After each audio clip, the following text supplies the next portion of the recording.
c'est pas un texte de compromis. C'est un texte de compromission. Et moi, je vais prendre des exemples simples, parce qu'en fait, il faut parler aux gens de manière simple sur ce qu'il y a dans ce texte.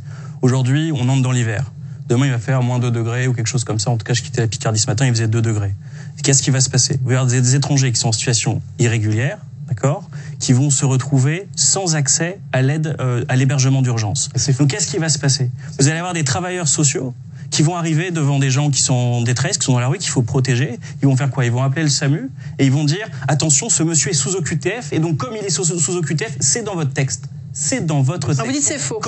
Comme il est sous OQTF, il ne va pas être protégé. Et donc ça, c'est inacceptable. Deuxième point, monsieur le sénateur disait « Ça va protéger, ça va permettre de mieux intégrer ».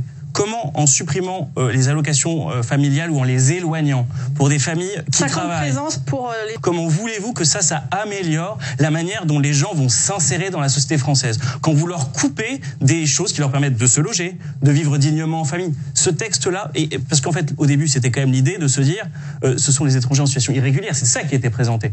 Ça qui était présenté par vous-même. Et bien là, c'est tous les étrangers. En situation régulière. Bien sûr, on parle des étrangers en situation régulière. Donc c'est une espèce d'énorme punition collective absolument incompréhensible. Voilà ce que c'est ce texte.